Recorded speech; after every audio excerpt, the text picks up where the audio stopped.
The Dream. Hercule Poirot gave the house a steady, appraising glance. His eyes wandered a moment to its surroundings. The shops, the big factory building on the right, the blocks of cheap mansion flats opposite. Then once more his eyes returned to Northway House, a relic of an earlier age, an age of space and leisure, when green fields had surrounded its well-bred arrogance. Now it was an anachronism, submerged and forgotten in the hectic sea of modern London, and not one man in 50 could have told you where it stood.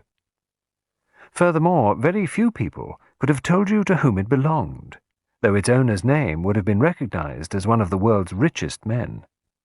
But money can quench publicity as well as flaunt it. Benedict Farley, that eccentric millionaire, chose not to advertise his choice of residence. He himself was rarely seen, seldom making a public appearance. From time to time he appeared at board meetings, his lean figure, beaked nose, and rasping voice easily dominating the assembled directors. Apart from that, he was just a well-known figure of legend. There were his strange meannesses, his incredible generosities, as well as more personal details, his famous patchwork dressing gown, now reputed to be 28 years old, his invariable diet of cabbage soup and caviar, his hatred of cats. All these things the public knew. Hercule Poirot knew them also. It was all he did know of the man he was about to visit. The letter, which was in his coat pocket, told him little more. After surveying this melancholy landmark of a past age for a minute or two in silence, he walked up the steps to the front door and pressed the bell, glancing as he did so at the neat wristwatch which had at last replaced an old favourite, the large turnip-faced watch of earlier days. Yes, it was exactly 9:30. As ever, Hercule Poirot was exact to the minute. The door opened after just the right interval. A perfect specimen of the genus butler stood outlined against the lighted hall. "Mr. Benedict Farley?" asked Hercule Poirot. The impersonal glance surveyed him from head to foot, inoffensively but effectively. En gros et en détail, thought Hercule Poirot to himself with appreciation. "You have an appointment, sir?" asked the suave voice. "Yes." "Your name, sir?" "Monsieur Hercule Poirot." The butler bowed and drew back. Hercule Poirot entered the house. The butler closed the door behind him. But there was yet one more formality before the deft hands took hat and stick from the visitor. "You will excuse me, sir. I was to ask for a letter." With deliberation, Poirot took from his pocket the folded letter and handed it to the butler. The latter gave it a mere glance and then returned it with a bow. Hercule Poirot returned it to his pocket. Its contents were simple. Northway House, W8. Monsieur Hercule Poirot. Dear Sir, Mr. Benedict Farley would like to have the benefit of your advice. If convenient to yourself, he would be glad if you would call upon him at the above address at 9:30 tomorrow, Thursday, evening. Yours truly, Hugo Cornworthy, Secretary. P.S. Please bring this letter with you. Deftly, the butler relieved Poirot of hat, stick, and overcoat. He said, "Will you please come up to Mr. Cornworthy's room?" He led the way up the broad staircase. Poirot followed him, looking with appreciation at such objets d'art as were of an opulent and florid nature. His taste in art was always somewhat bourgeois. On the first floor, the butler knocked on a door. Hercule Poirot's eyes rose very slightly. It was the first jarring note. For the best butlers do not knock at doors, and yet, indubitably, this was a first-class butler. It was, so to speak, the first intimation of contact with the eccentricity of a millionaire. A voice from within called out something. The butler threw open the door. He announced, and again Poirot sensed the deliberate departure from orthodoxy, "The gentleman you were expecting, sir." Poirot passed into the room. It was a fair-sized room, very plainly furnished in a workmanlike fashion. Filing cabinets, books of reference, a couple of easy chairs, and a large and imposing desk covered with neatly docketed papers. The corners of the room were dim, for the only light came from a big green-shaded reading lamp, which stood on a small table by the arm of one of the easy chairs. It was placed so as to cast its full light on anyone approaching from the door. Hercule Poirot blinked a little, realizing that the lamp bulb was at least 150 watts. In the armchair sat a thin figure in a patchwork dressing-gown, Benedict Farley. His head was stuck forward in a characteristic attitude, his beaked nose projecting like that of a bird. A crest of white hair like that of a cockatoo rose above his forehead. His eyes glittered behind thick lenses as he peered suspiciously at his visitor. "Eh?" he said at last, and his voice was shrill and harsh, with a rasping note in it. "So, you're Hercule Poirot, eh?" "At your service," said Poirot politely, and bowed, one hand on the back of the chair. Sit down," said the old man testily. Hercule Poirot sat down, in the full glare of the lamp. From behind it, the old man seemed to be studying him attentively. "How do I know you're Hercule Poirot, eh?" he demanded fretfully. "Tell me that, eh?" Once more Poirot drew the letter from his pocket and handed it to Farley. "Yes," admitted the millionaire grudgingly. "That's it. That's what I got Cornworthy to write." He folded it up and tossed it back. "So, you're the fellow, are you?" With a little wave of his hand, Poirot said, "I assure you there is no deception." Benedict Farley chuckled suddenly. "That's what the conjurer says before he takes the goldfish out of the hat, saying that is part of the trick, you know." Poirot did not reply. Farley said suddenly, "Think I'm a suspicious old man, eh? So I am. Don't trust anybody, that's my motto. Can't trust anybody when you're rich. No, doesn't do." "You wished," Poirot hinted gently, "to consult me." The old man nodded. "Go to the expert. Don't count the cost. You'll notice, Monsieur Poirot, I haven't asked your fee. I'm not going to. Send me in the bill later. I shan't cut up rough over it. Damn fools at the dairy thought they could charge me 2 and 9 for eggs when 2 and 7's the market price. Lot of swindlers. I won't be swindled. But the man at the top's different. He's worth the money. I'm at the top myself, I know." Hercule Poirot made no reply. He listened attentively, his head poised a little on one side. Behind his impassive exterior, he was conscious of a feeling of disappointment. He could not exactly put his finger on it. So far, Benedict Farley had run true to type. That is, he had conformed to the popular idea of himself. And yet, Poirot was disappointed. "The man," he said disgustedly to himself, "is a mountebank. Nothing but a mountebank." He had known other millionaires, eccentric men too, but in nearly every case he had been conscious of a certain force, an inner energy that had commanded his respect. If they had worn a patchwork dressing-gown, it would have been because they liked wearing such a dressing-gown, but the dressing-gown of Benedict Farley, or so it seemed to Poirot, was essentially a stage property, and the man himself was essentially stagey, for every word he spoke was uttered, so Poirot felt assured, sheerly for effect. He repeated again unemotionally, "You wish to consult me, Mr. Farley?" Abruptly the millionaire's manner changed. He leaned forward. His voice dropped to a croak. Yes. I want to hear what you've got to say, what you think. Go to the top. That's my way. The best doctor, the best detective. It's between the two of them." "As yet, monsieur, I do not understand." "Naturally," snapped Farley. "I haven't begun to tell you." He leaned forward once more and shot out an abrupt question. "What do you know, Monsieur Poirot, about dreams?" The little man's eyebrows rose. Whatever he had expected, it was not this. "For that, Monsieur Farley, I should recommend Napoleon's Book of Dreams, or the latest practicing psychologist from Harley Street." Benedict Farley said soberly, "I've tried both." There was a pause. Then the millionaire spoke, at first almost in a whisper. Then, with a voice growing higher and higher, "It's the same dream, night after night. And I'm afraid, I tell you, I'm afraid. It's always the same. I'm sitting in my room next door to this, sitting at my desk, writing. There's a clock there, and I glance at it and see the time, exactly 28 minutes past 3, always the same time, you understand? And when I see the time, Monsieur Poirot, I know I've got to do it. I don't want to do it. I loathe doing it, but I've got to." His voice had risen shrilly.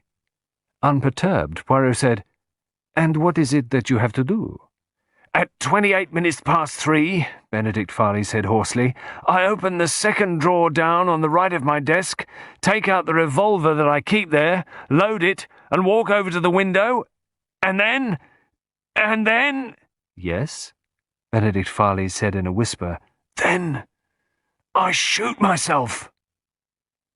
There was silence. Then Poirot said, That is your dream? Yes. The same every night? Yes. What happens after you shoot yourself? I wake up. Poirot nodded his head slowly and thoughtfully. As a matter of interest, do you keep a revolver in that particular drawer? Yes. Why? I've always done so. It's as well to be prepared. Prepared for what? Farley said irritably. A man in my position has to be on his guard. All rich men have enemies. Poirot did not pursue the subject.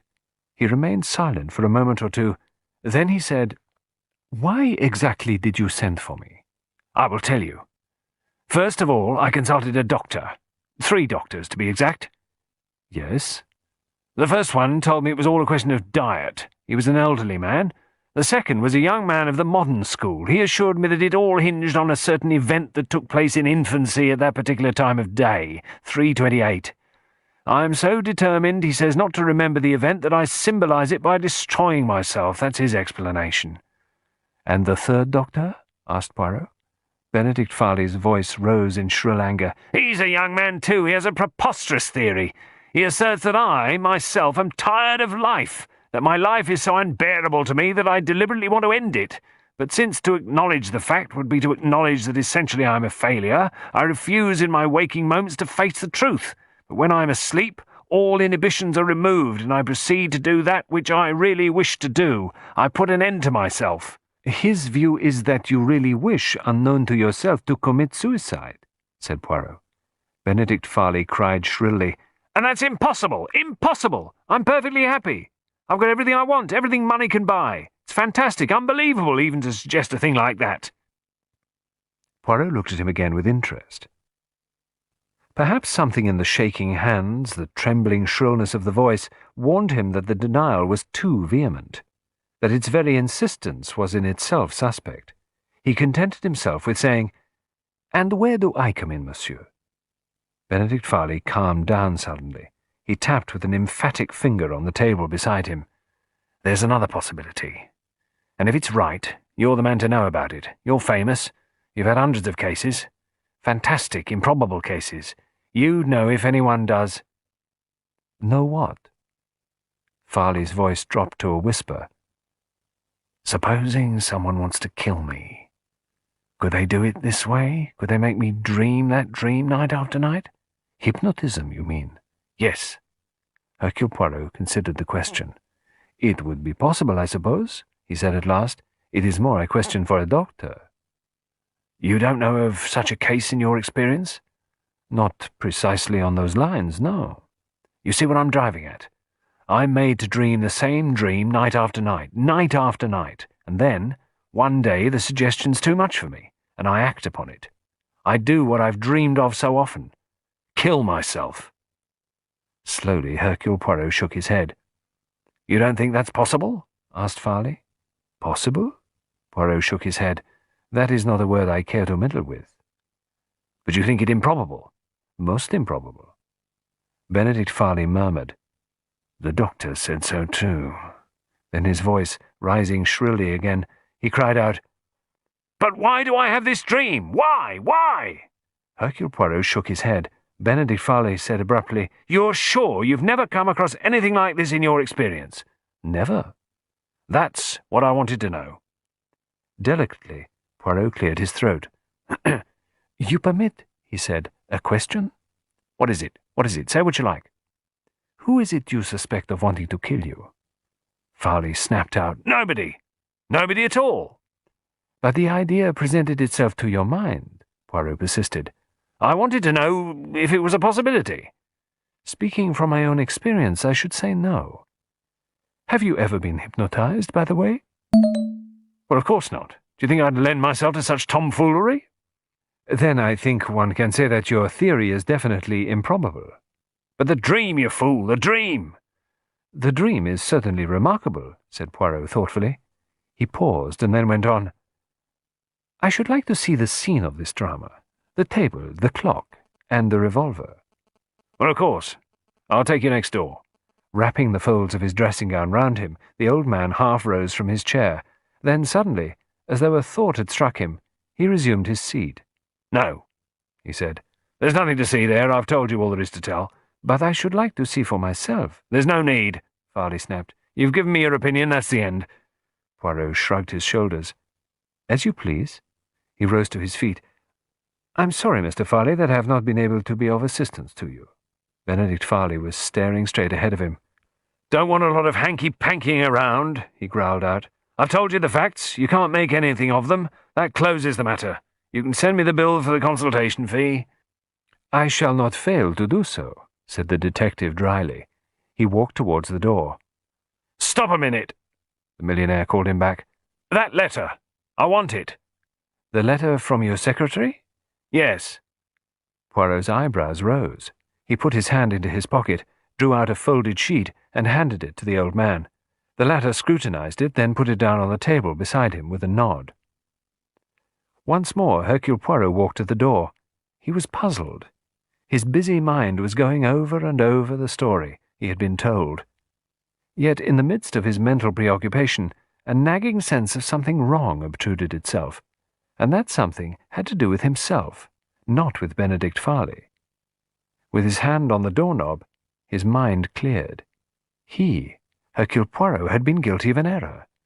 He turned back into the room once more. "1,000 pardons. In the interest of your problem, I have committed a folly. That letter I handed to you by mischance, I put my hand into my right-hand pocket instead of the left. What's all this? What's all this? The letter that I handed you just now, an apology from my laundress concerning the treatment of my collars." Poirot was smiling, apologetic. He dipped into his left-hand pocket. "This is your letter." Benedict Farley snatched at it, grunted, "Why the devil can't you mind what you're doing?" Poirot retrieved his laundress's communication, apologized gracefully once more, and left the room. He paused for a moment outside on the landing. It was a spacious one. Directly facing him was a big old oak settle, with a refectory table in front of it. On the table were magazines. There were also 2 armchairs and a table with flowers. It reminded him a little of a dentist's waiting room. The butler was in the hall below, waiting to let him out. "Can I get you a taxi, sir?" No, thank you. The night is fine. I will walk." Hercule Poirot paused a moment on the pavement, waiting for a lull in the traffic before crossing the busy street. A frown creased his forehead. "No," he said to himself, "I do not understand at all. Nothing makes sense. Regrettable to have to admit it, but I, Hercule Poirot, am completely baffled."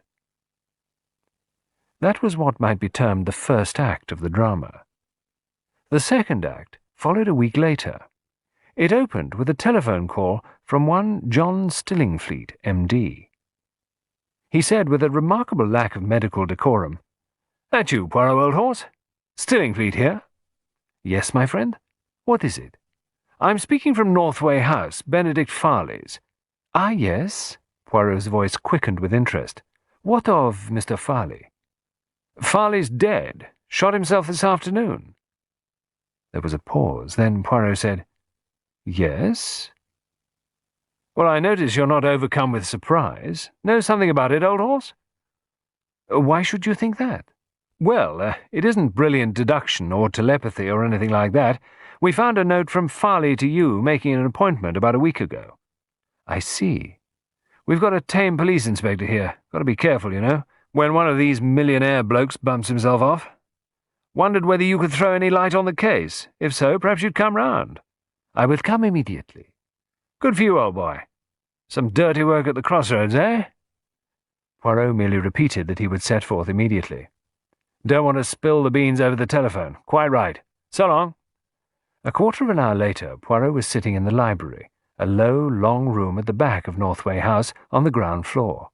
There were 5 other persons in the room: Inspector Barnett, Dr. Stillingfleet, Mrs. Farley, the widow of the millionaire, Joanna Farley, his only daughter, and Hugo Cornworthy, his private secretary. Of these, Inspector Barnett was a discreet, soldierly-looking man. Dr. Stillingfleet, whose professional manner was entirely different from his telephonic style, was a tall, long-faced young man of about 30. Mrs. Farley was obviously very much younger than her husband. She was a handsome, dark-haired woman. Her mouth was hard, and her black eyes gave absolutely no clue to her emotions. She appeared perfectly self-possessed. Joanna Farley had fair hair and a freckled face. The prominence of her nose and chin was clearly inherited from her father. Her eyes were intelligent and shrewd. Hugo Cornworthy was a good-looking young fellow, very correctly dressed. He seemed intelligent and efficient. After greetings and introductions, Poirot narrated simply and clearly the circumstances of his visit and the story told him by Benedict Farley. He could not complain of any lack of interest. "Most extraordinary story I've ever heard," said the inspector. "A dream, eh? Did you know anything about this, Mrs. Farley?" She bowed her head. "My husband mentioned it to me. It upset him very much. I told him it was indigestion. His diet, you know, was very peculiar, and suggested his calling in Dr. Stillingfleet." The young man shook his head. "He didn't consult me. From Monsieur Poirot's story, I gather he went to Harley Street." "I would like your advice on that point, Doctor," said Poirot. "Mr. Farley told me that he consulted 3 specialists. What do you think of the theories they advanced?" Stillingfleet frowned. "Well, it's difficult to say. You've got to take into account that what he passed on to you wasn't exactly what's been said to him. It was a layman's interpretation." "You mean he had got the phraseology wrong?" "Well, not exactly. I mean, they would put a thing to him in professional terms, he'd get the meaning a little distorted, and then recast it in his own language." "So that what he told me was not really what the doctor said?" "Well, that's what it amounts to. He just got it all a little wrong, if you know what I mean." Poirot nodded thoughtfully. "It is known whom he consulted?" he asked. Mrs. Farley shook her head, and Joanna Farley remarked, "None of us had any idea he had consulted anyone." "Did he speak to you about his dream?" asked Poirot. The girl shook her head. "And you, Mr. Cornworthy?" "No, he said nothing at all. I took down a letter to you at his dictation, but I had no idea why he wished to consult you. I thought it might possibly have something to do with some business irregularity." Poirot asked, "And now, as to the actual facts of Mr. Farley's death?" Inspector Barnett looked interrogatively at Mrs. Farley and at Dr. Stillingfleet, and then took upon himself the role of spokesman. "Mr. Farley was in the habit of working in his own room on the first floor every afternoon. I understand that there was a big amalgamation of business in prospect." He looked at Hugo Cornworthy, who said, "Consolidated Coach Lines." "In connection with that," continued Inspector Barnett, "Mr. Farley had agreed to give an interview to 2 members of the press. He very seldom did anything of the kind, only about once in 5 years, I understand. Accordingly, 2 reporters, one from the Associated News Group and one from Amalgamated Press Sheets, arrived at 3:15 by appointment. They waited on the first floor outside Mr. Farley's door, which was the customary place for people to wait who had an appointment with Mr. Farley. At 3:20, a messenger arrived from the office of Consolidated Coach Lines with some urgent papers. He was shown into Mr. Farley's room, where he handed over the documents. Mr. Farley accompanied him to the door, and from there spoke to the 2 members of the press. He said, 'I'm sorry, gentlemen, to have to keep you waiting, but I have some urgent business to attend to. I will be as quick as I can.' The 2 gentlemen, Mr. Adams and Mr. Stoddart, assured Mr. Farley that they would await his convenience. He went back into his room, shut the door, and was never seen alive again." "Continue?" said Poirot. "At a little after 4 o'clock, went on the inspector, "Mr. Cornworthy here came out of his room, which is next door to Mr. Farley's, and was surprised to see the 2 reporters still waiting.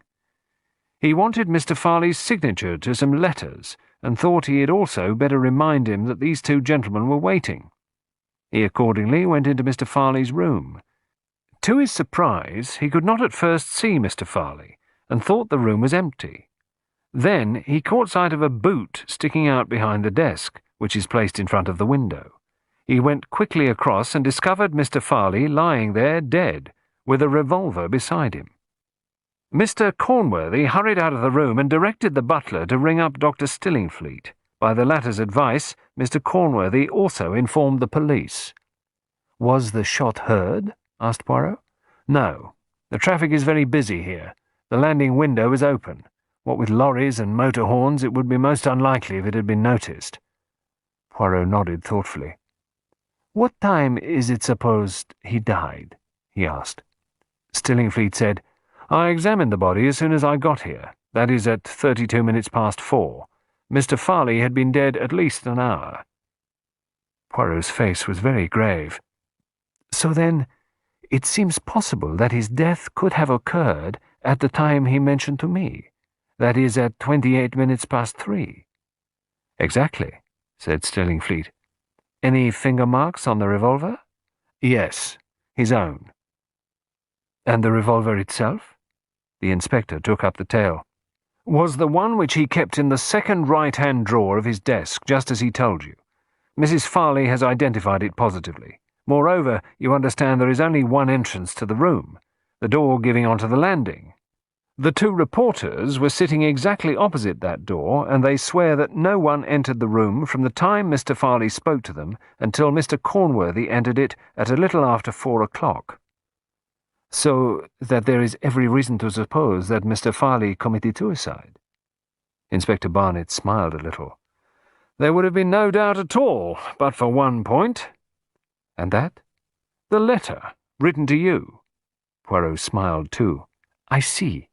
Where Hercule Poirot is concerned, immediately the suspicion of murder arises." "Precisely," said the inspector dryly. "However, after your clearing up of the situation—" Poirot interrupted him. "One little minute." He turned to Mrs. Farley. "Had your husband ever been hypnotized?" "Never." "Had he studied the question of hypnotism? Was he interested in the subject?" She shook her head. "I don't think so." Suddenly her self-control seemed to break down. "That horrible dream. It's uncanny that he should have dreamed that night after night, and then it's as though he were hounded to death." Poirot remembered Benedict Farley saying, "I proceed to do that which I really wish to do. I put an end to myself." He said, "Had it ever occurred to you that your husband might be tempted to do away with himself?" "No. At least, sometimes he was very queer." Joanna Farley's voice broke in clear and scornful. "Father would never have killed himself. He was far too careful of himself." Dr. Stillingfleet said, "It isn't the people who threaten to commit suicide who usually do it, you know, Miss Farley. That's why suicides sometimes seem unaccountable." Poirot rose to his feet.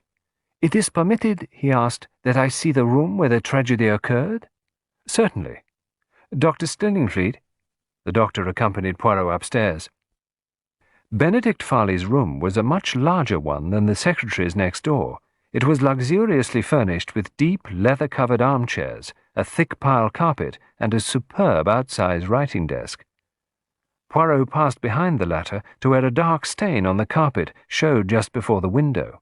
He remembered the millionaire saying, "At 28 minutes past 3, I open the second drawer on the right of my desk, take out the revolver that I keep there, load it, and walk over to the window, and then, I shoot myself." He nodded slowly. Then he said, "The window was open like this?" "Yes, but nobody could have got in that way." Poirot put his head out. There was no sill or parapet, and no pipes near. Not even a cat could have gained access that way. Opposite rose the blank wall of the factory, a dead wall with no windows in it. Stillingfleet said, "Funny room for a rich man to choose as his own sanctum with that outlook. It's like looking out onto a prison wall." "Yes," said Poirot. He drew his head in and stared at the expanse of solid brick.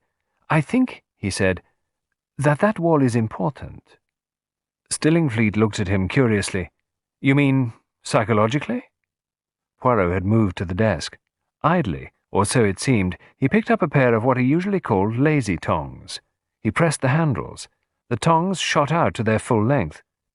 Delicately, Poirot picked up a burnt match stump with them from beside a chair some feet away and conveyed it carefully to the waste-paper basket. "When you've finished playing with those things," said Stillingfleet irritably, Hercule Poirot murmured, "An ingenious invention," and replaced the tongs neatly on the writing table.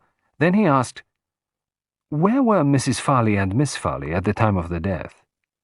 Mrs. Farley was resting in her room on the floor above this.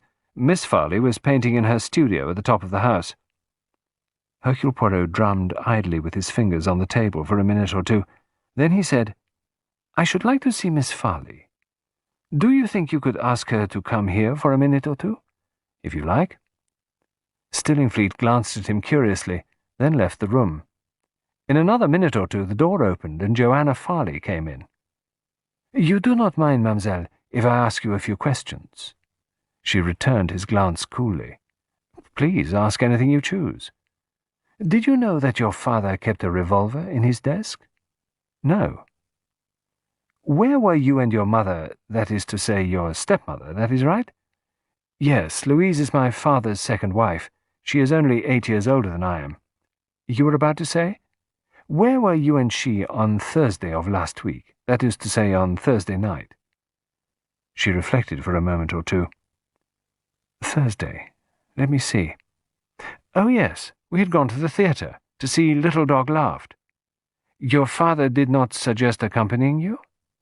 "Oh, he never went out to theatres." "What did he usually do in the evenings?" "He sat in here and read. He was not a very sociable man." The girl looked at him directly. "My father," she said, "had a singularly unpleasant personality. No one who lived in close association with him could possibly be fond of him. That, mademoiselle, is a very candid statement." "I am saving you time, Monsieur Poirot. I realize quite well what you are getting at. My stepmother married my father for his money. I live here because I have no money to live elsewhere. There is a man I wish to marry, a poor man. My father saw to it that he lost his job. He wanted me, you see, to marry well. An easy matter, since I was to be his heiress. Your father's fortune passes to you?" "Yes, that is, he left Louise, my stepmother, 250,000 free of tax, and there are other legacies, but the residue goes to me." She smiled suddenly. "So you see, Monsieur Poirot, I had every reason to desire my father's death."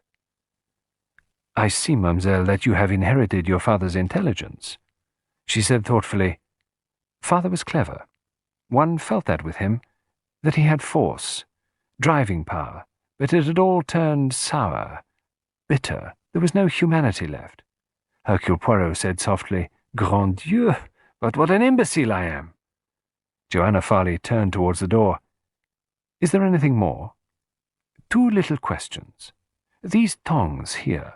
He picked up the lazy tongs. "Were they always on the table?" "Yes. Father used them for picking up things. He didn't like stooping." "One other question. Was your father's eyesight good?" She stared at him. "Oh, no. He couldn't see at all. I mean, he couldn't see without his glasses. His sight had always been bad from a boy." "But with his glasses?" "Oh, he could see all right with them, of course." "He could read newspapers and fine print?" "Oh, yes." "That is all, mademoiselle." She went out of the room. Poirot murmured, "I was stupid. It was there all the time, under my nose, and because it was so near, I could not see it." He leaned out of the window once more. Down below, in the narrow way between the house and the factory, he saw a small, dark object. Hercule Poirot nodded, satisfied, and went downstairs again. The others were still in the library. Poirot addressed himself to the secretary. "I want you, Monsieur Cornworthy, to recount to me in detail the exact circumstances of Mr. Farley's summons to me. When, for instance, did Mr. Farley dictate that letter?" "On Wednesday afternoon at 5:30, as far as I can remember." "Were there any special directions about posting it?" "He told me to post it myself." "And you did so?" "Yes." "Did he give any special instructions to the butler about admitting me?" "Yes. He told me to tell Holmes is the butler, that a gentleman would be calling at 9:30. He was to ask the gentleman's name. He was also to ask to see the letter." "Rather peculiar precaution to take, don't you think?" Cornworthy shrugged his shoulders. "Mr. Farley," he said carefully, "was a rather peculiar man." "Any other instructions?" "Yes, he told me to take the evening off." "Did you do so?" "Yes, immediately after dinner. I went to the cinema. When did you return?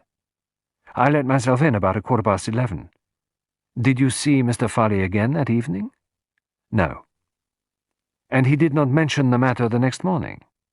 No. Poirot paused a moment, then resumed. When I arrived, I was not shown into Mr. Farley's own room.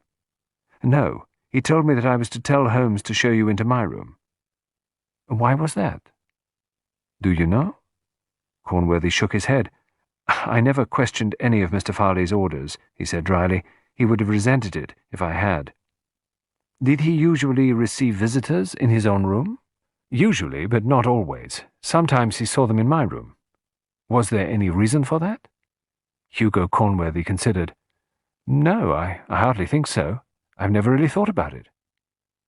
Turning to Mrs. Farley, Poirot asked, You permit that I ring for your butler? Oh, certainly, Monsieur Poirot. Very correct, very urbane. Holmes answered the bell. You rang, madam? Mrs. Farley indicated Poirot with a gesture. Holmes turned politely. Yes, sir? What were your instructions, Holmes, on the Thursday night when I came here? Holmes cleared his throat, then said, After dinner, Mr. Cornworthy told me that Mr. Farley expected a Mr. Hercule Poirot at 9:30. I was to ascertain the gentleman's name, and I was to verify the information by glancing at a letter. Then I was to show him up to Mr. Cornworthy's room. Were you also told to knock on the door? An expression of distaste crossed the butler's countenance. That was one of Mr. Farley's orders. I was always to knock when introducing visitors, business visitors, that is, he added. Ah, that puzzled me. Were you given any other instructions concerning me? No, sir. When Mr. Cornworthy had told me what I have just repeated to you, he went out. What time was that? 10 minutes to 9, sir. Did you see Mr. Farley after that? Yes, sir. I took him up a glass of hot water, as usual, at 9 o'clock. Was he then in his own room, or in Mr. Cornworthy's? He was in his own room, sir. You noticed nothing unusual about that room? Unusual? No, sir. Where were Mrs. Farley and Miss Farley? They had gone to the theatre, sir. Thank you, Holmes. That will do. Holmes bowed and left the room. Poirot turned to the millionaire's widow. One more question, Mrs. Farley. Had your husband good sight? No, not without his glasses. He was very short-sighted? Oh, yes. He was quite helpless without his spectacles. He had several pairs of glasses? Yes. Ah, said Poirot. He leaned back. I think that concludes the case.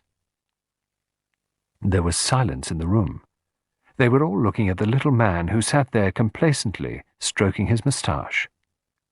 On the inspector's face was perplexity. Dr. Stillingfleet was frowning. Cornworthy merely stared uncomprehendingly. Mrs. Farley gazed in blank astonishment. Joanna Farley looked eager. Mrs. Farley broke the silence. I don't understand, Monsieur Poirot. Her voice was fretful. The dream, yes, said Poirot. The dream was very important. Mrs. Farley shivered. She said, I've never believed in anything supernatural before, but now, to dream it night after night beforehand, it's extraordinary, said Stillingfleet. Extraordinary. If we hadn't got your word for it, Poirot, and if you hadn't had it straight from the horse's mouth, he coughed in embarrassment, and readopting his professional manner, I beg your pardon, Mrs. Farley. If Mr. Farley himself had not told that story. Exactly, said Poirot. His eyes, which had been half closed, opened suddenly. They were very green. If Benedict Farley hadn't told me.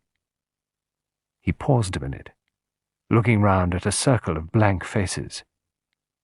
There are certain things, you comprehend, that happened that evening which I was quite at a loss to explain.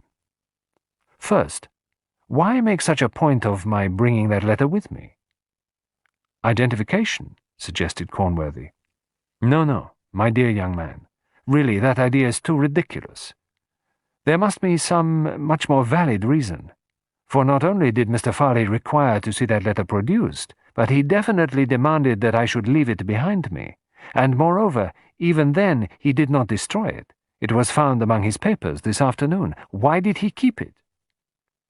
Joanna Farley's voice broke in. He wanted, in case anything happened to him, that the facts of his strange dream should be made known. Poirot nodded approvingly. "You are astute, mademoiselle. That must be, that can only be, the point of the keeping of the letter.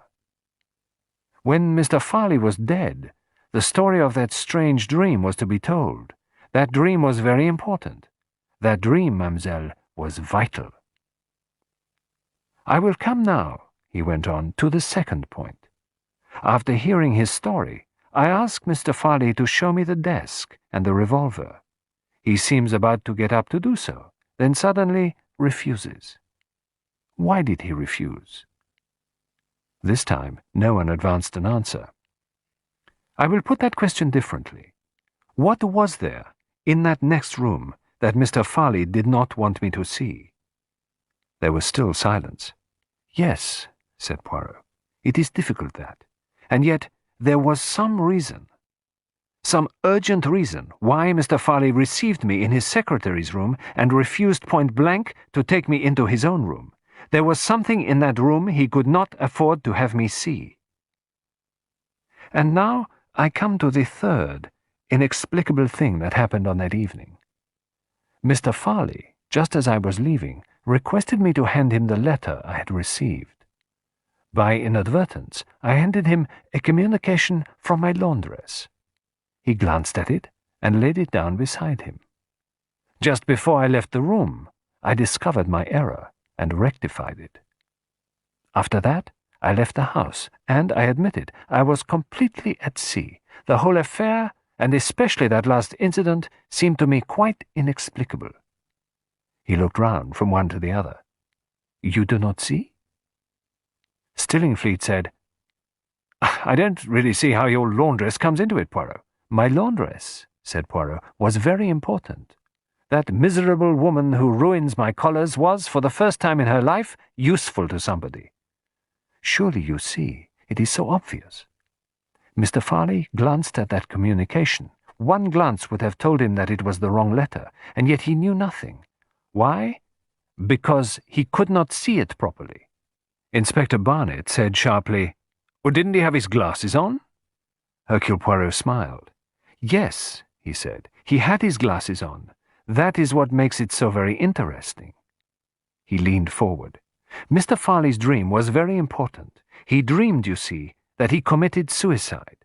And a little later on, he did commit suicide. That is to say, he was alone in a room and was found there with a revolver by him, and no one entered or left that room at the time that he was shot. What does that mean? It means, does it not, that it must be suicide?" "Yes," said Stillingfleet. Hercule Poirot shook his head. "On the contrary," he said, "it was murder.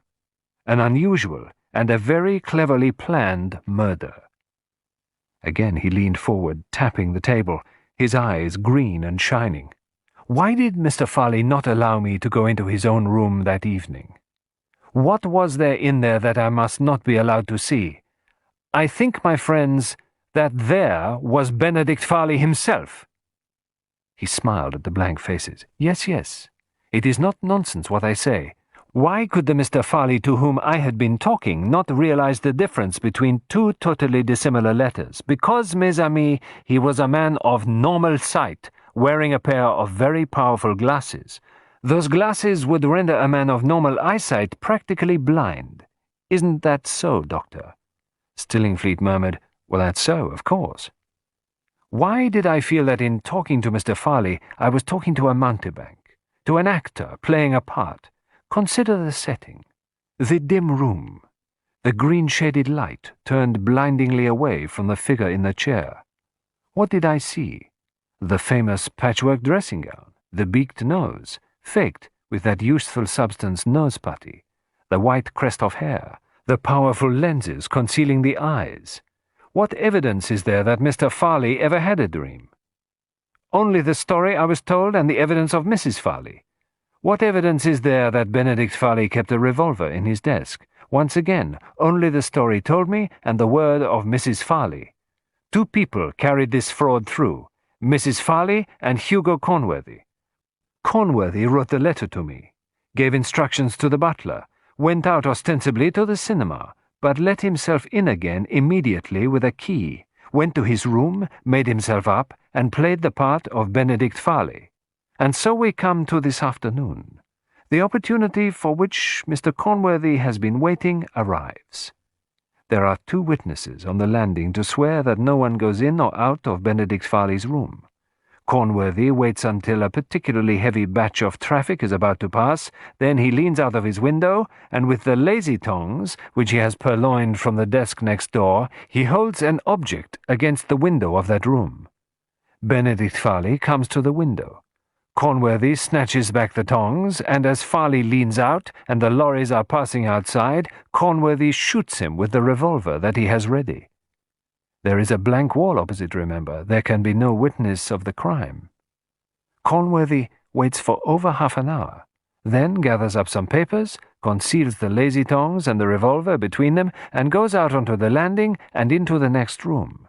He replaces the tongs on the desk, lays down the revolver after pressing the dead man's fingers on it, and hurries out with the news of Mr. Farley's suicide.